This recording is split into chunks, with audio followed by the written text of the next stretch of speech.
Sekarang saya akan buka sedikit rahasia Quran surat Ali Imran. Disilakan semua untuk melihatnya. Surat Ali Imran.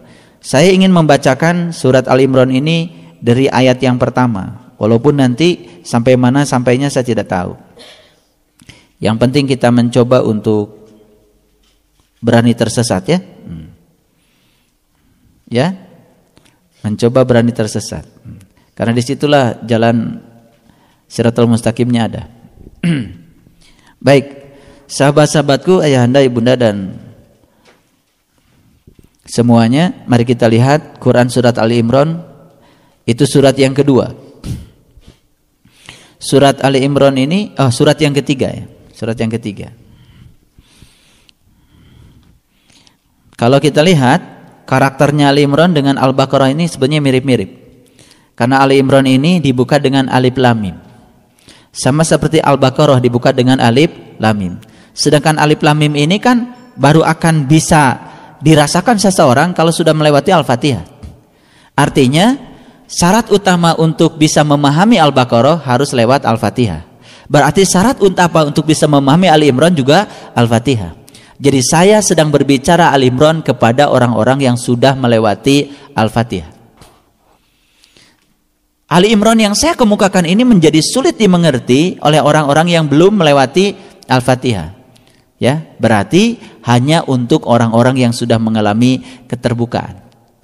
Baik, makanya dimulai dengan alif lam mim, ya. Alifnya Allah, lamnya la ilaha illallah, mimnya Muhammadur Rasulullah.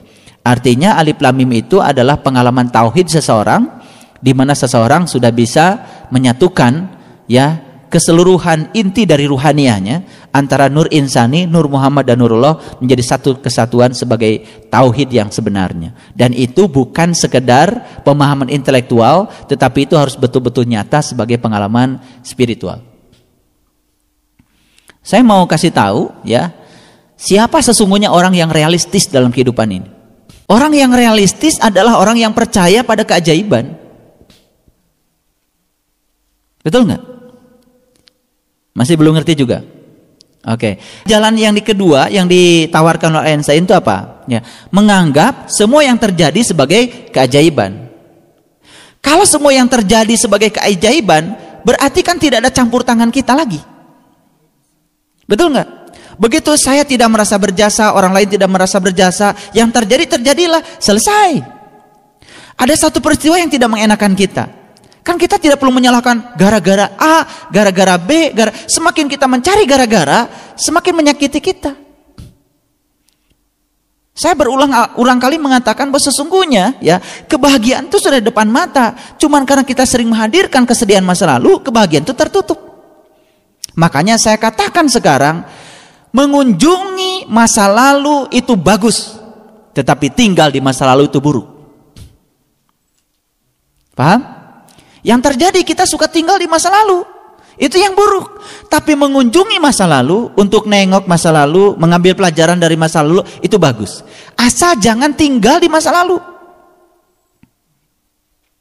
Yang sering terjadi bukan mengunjungi masa lalu, setelah mengunjungi kita nggak balik lagi, tinggal di situ. Akibatnya kita terus saja tertarik ke masa lalu. Masa kini hilang, masa depan pun hilang. Akibatnya hidup kita kehilangan banyak kesempatan. Betul nggak? Iya. Makanya mulai sekarang berhenti mengatakan kata nanti. Ya. Kita harus sepakat untuk mengusir kata nanti dari kamus pikiran kita. Jangan menggunakan kata nanti. Pokoknya apa yang bisa dikerjakan, kerjakanlah. Begitu kata nanti keluar, sebenarnya kita sedang membuang waktu yang begitu berharga untuk kehidupan kita. Suka nggak kita bilang nanti? Iya, nanti saja. Nanti saja, betul nggak? Mau nulis buku, nanti saja, nggak jadi-jadi bukunya. Tapi sering pameran pada orang lain, saya sedang menulis buku bagus. Buku bagus itu bukan yang ada di pikiran kamu, buku yang jadi ditulis, walaupun hasilnya seperti apa, itu bagus, ya. Wah, saya sedang membuat CD ceramah. Ya, oh bagus sekarang. Nanti silahkan kamu dengarkan. Apa yang didengarkan? Yang dipikiran kan belum bisa didengarkan. Yang sudah di CD, direkam, ya kemudian di publik, itu yang bisa di. Ya. Jadi itu. ya. Jangan menggunakan kata nanti lagi, ya. Apalagi ngaji nanti. Ya, makanya kan saya sudah sampaikan, ketika Allah mengundang kita, kemudian kita berada di tempat yang lain, dan Allah sedang mendapati kita mengerjakan pekerjaan di tempat lain itu yang tidak ada sangkut pautnya dengan undangan ini, maka Allah akan tetap memberikan ruang kepadamu untuk tetap tinggal di tempat itu selama-lamanya. Artinya kita tidak akan diberi izin untuk berada di undangan Allah yang sebenarnya. Jadi hati-hati ya. Ini soal sikap, soal sudut pandang. Karena sebetulnya yang bisa mengubah kehidupan itu sikap dan sudut pandang kita sebetulnya. Akar masalahnya di situ. Baik, sekali lagi saya ingin menyampaikan ya, alif lam mim ini bukan sekedar ucapan, tetapi betul-betul harus menjadi suatu pengalaman. Karena kita tidak akan bisa masuk ke dalam. Nah, saya agak loncat sedikit. Saya akan masuk ke ayat yang 7 dulu. Ayat yang ke-7 dulu, ya. A'udzubillahi minasyaitonirrajim. Bismillahirrahmanirrahim. Huwallazi anzala 'alaikal kitaba minhu ayatum muhkamat, ya. Hunna umul kitabi wa kharumu mutasabihat. Ya.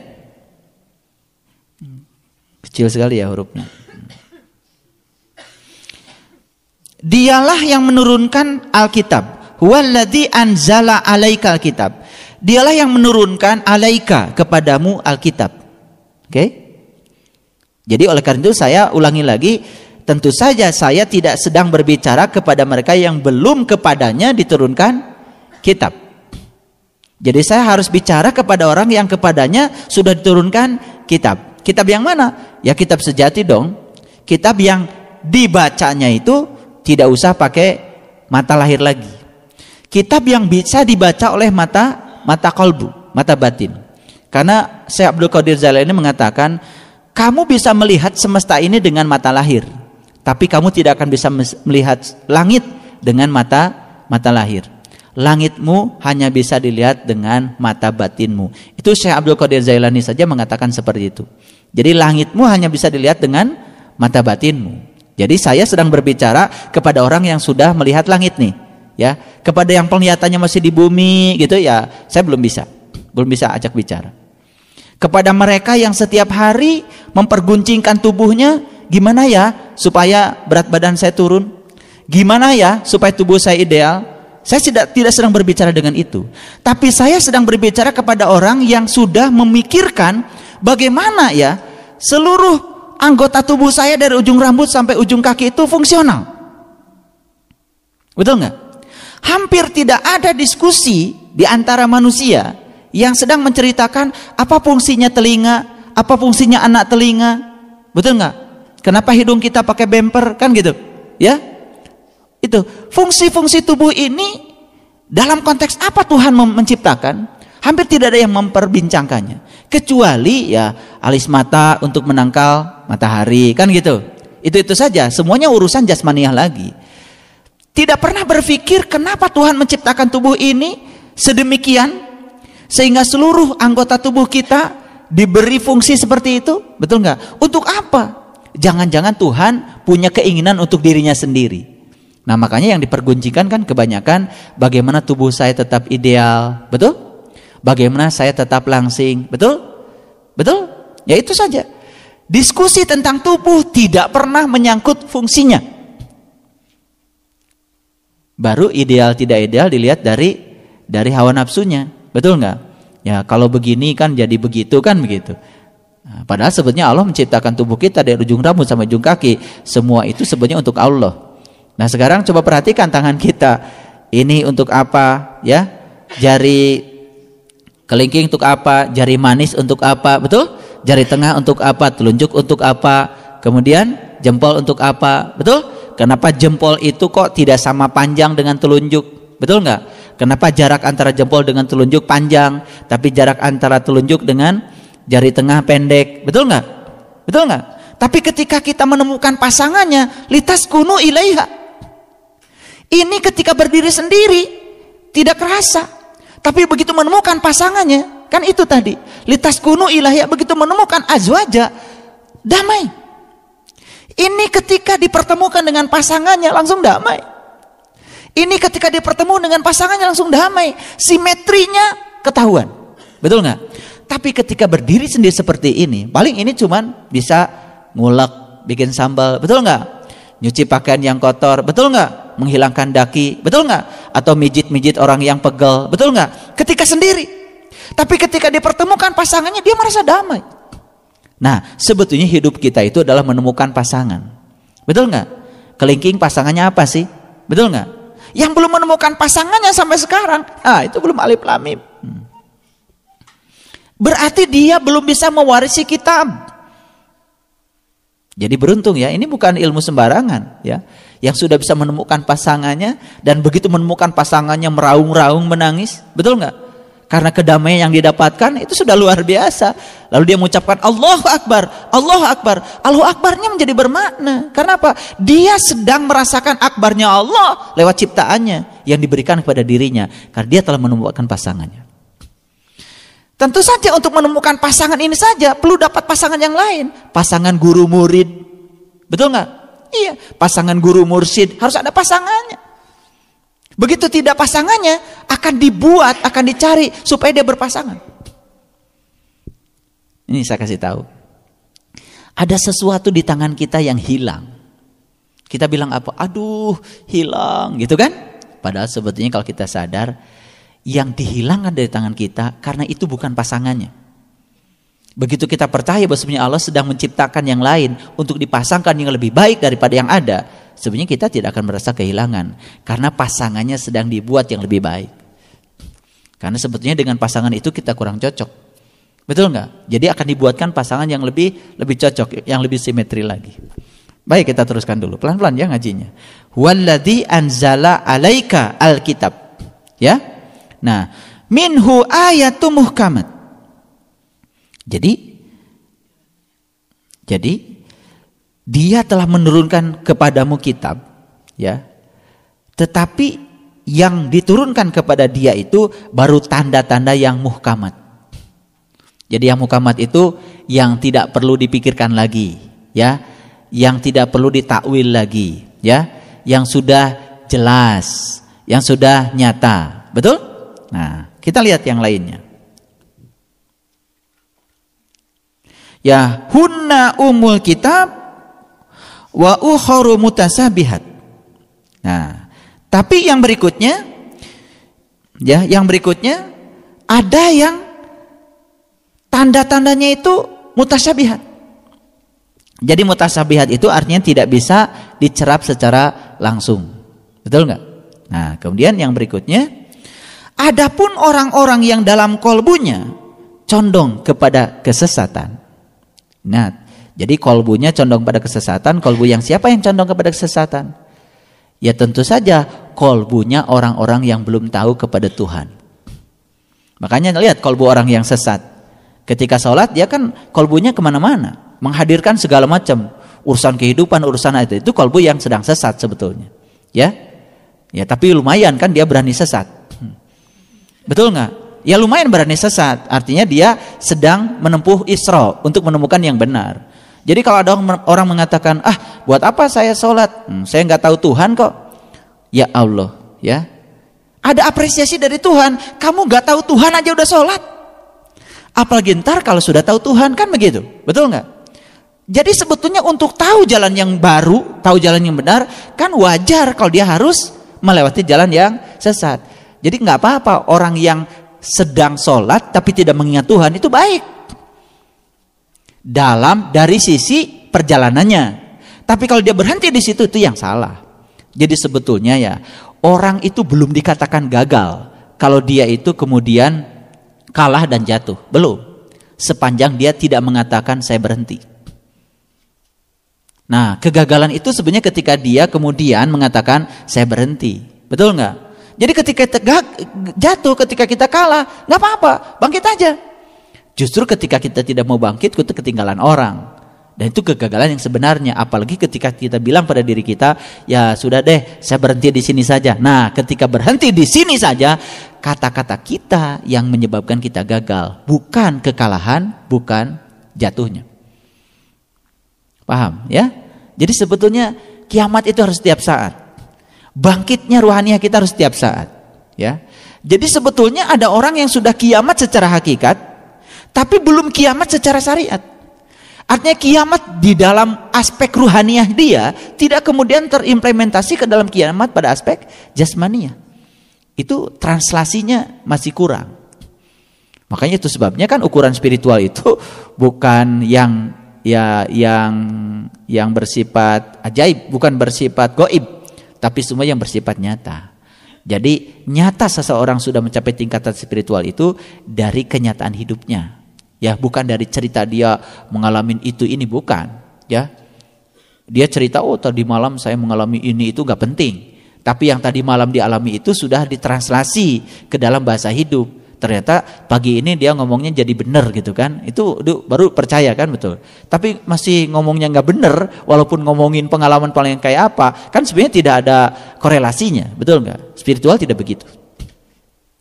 Bisa dilanjutkan?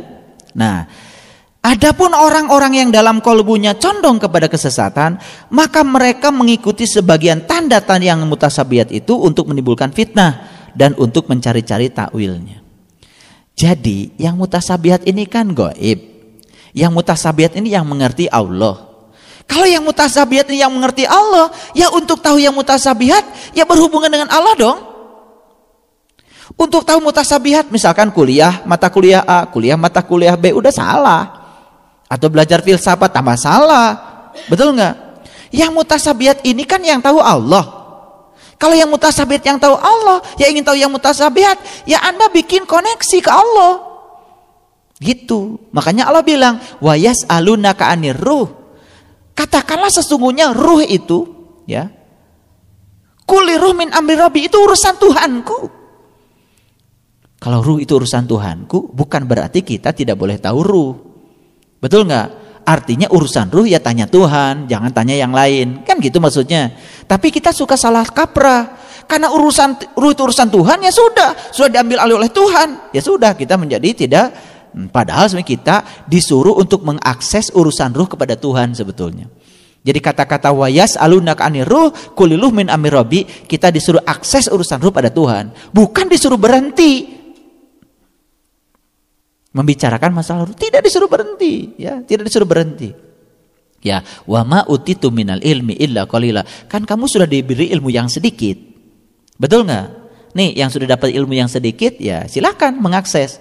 Ilmu yang sedikit itu bisa membuat akses yang luar biasa kalau dijalankan sungguh-sungguh. Maka mereka mengikuti sebagian tanda-tanda yang mutasabihat itu untuk menimbulkan fitnah dan untuk mencari-cari takwilnya. Padahal tidak ada yang mengerti takwilnya melainkan Allah.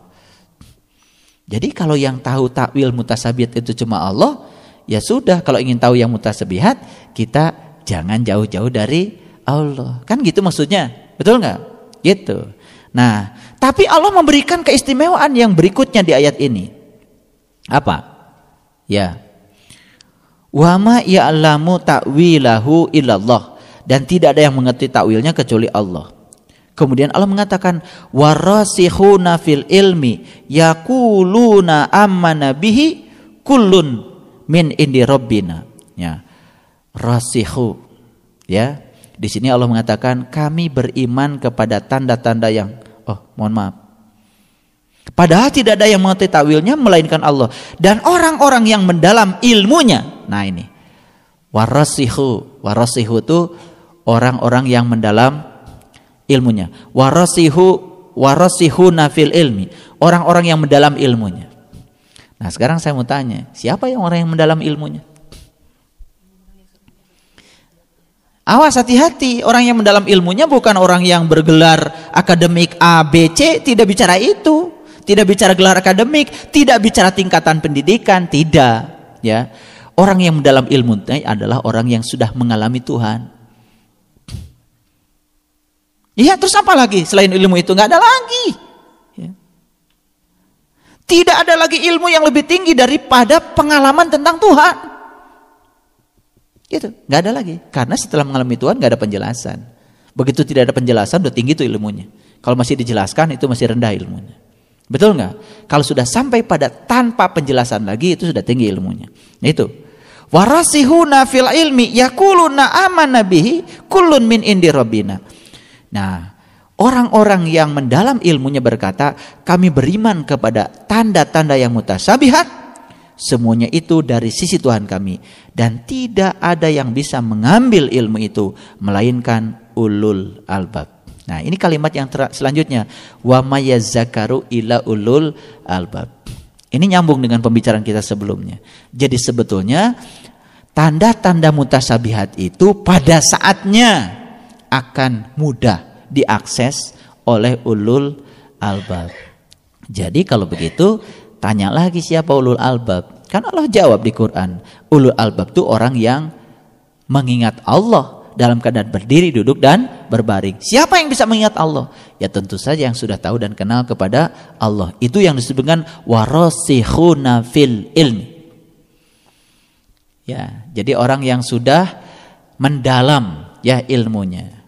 Nah, orang yang sudah mendalam ilmunya, kalau begitu dalam bahasa lainnya adalah ulul albab. Jadi kalau begitu, siapa yang paling tinggi ilmunya? Adalah orang yang sudah bisa mengingat kepada Allah. Itu kesimpulannya. Nah, apa ya maknanya dari kajian ayat ini? Sebetulnya maknanya sangat dalam. Yang ingin saya sampaikan adalah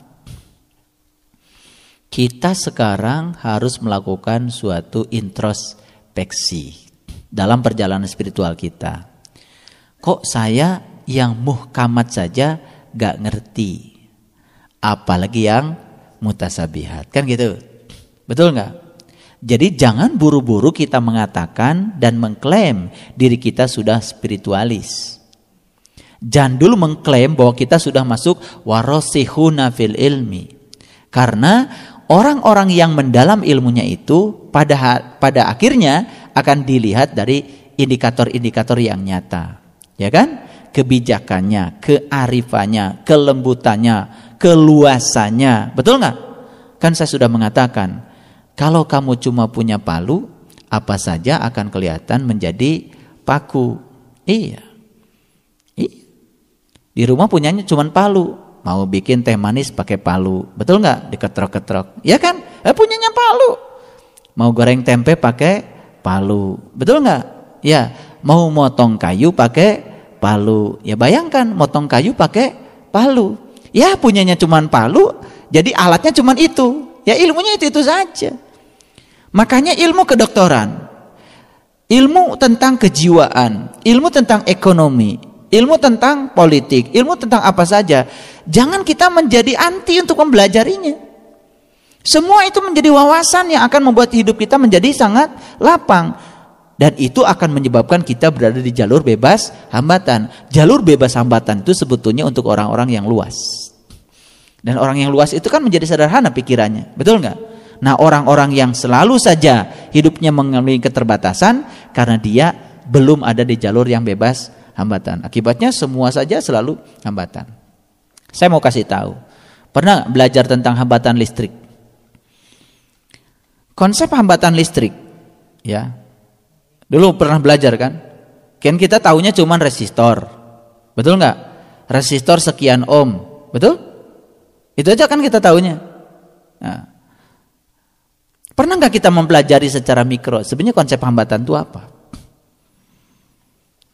Ya saya kalau ngajar fisika saya bicara mikronya dulu supaya aspek makronya gampang dilihat. Sebetulnya kalau kita lihat aspek mikro yang menyebabkan, kan sebetulnya ini kawat nih. Di dalam kawat itu, kawat tembaga itu yang disebut dengan elektron bebas. Nah, penyebab arus listrik itu elektron. Ini agak ngerti supaya ngerti dikit. Ketika ujung-ujung kawat dihubungkan dengan yang berbeda potensial, baterai misalkan, nah akibat adanya beda potensial, timbul medan listrik dalam kawat. Nah ketika ada medan listrik, ada gaya listrik bekerja pada benda yang bermuatan yang namanya elektron itu, mengalir arus listrik. Tapi jangan lupa loh, ya, elektron di dalam kawat itu tidak seperti air di dalam pipa paralon. Kalau pipa paralon kan kosong. Tapi kalau di dalam bahan yang namanya tembaga, kan bahannya juga keras. Berarti di dalam bahan masih ada jalinan atom bahan. Nah, jalinan atom bahan itu harus ditembus oleh elektron. Sehingga sebenarnya ketika elektron itu menembus jalinan atom bahan, dia sedang menabrak sini, menabrak sini, menabrak sini. Jadi sebetulnya banyak sekali tabrakan. Nah, besar kecilnya hambatan listrik pada suatu kawat bergantung seberapa banyak dia melakukan tabrakan dalam selang waktu tertentu. Semakin banyak tabrakannya di selang waktu yang sama, berarti hambatannya besar. Itu aspek mikronya. Jadi dalam waktu 1 jam, nih dari pagi sampai nih jam 6 kita keluar rumah, jam 7 nih kita hitung berapa tabrakan yang sudah terjadi. Misalkan gini, ya, kan begitu keluar rumah sudah mulai kita berinteraksi, betul nggak? Nah, saya tidak sedang berbicara jalur bebas hambatan itu jalan tol untuk mobil kita supaya, bukan itu yang saya maksud. Jalur bebas hambatan spiritual. Lalu jalur bebas hambatan spiritual itu yang kemudian akan menyebabkan jalur bebas hambatan finansial. Percaya atau tidak? Ada hubungannya. Gitu, ya. Nah, yang saya maksud dengan hambatan itu apa? Begini.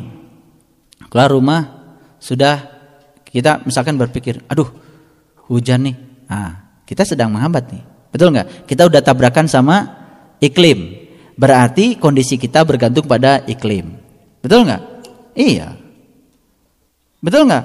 Begitu keluar dari rumah dapat kesulitan apa saja? Misalkan ya, yang sederhana saja, misalkan tiba-tiba mobil kita kempes ban, betul nggak?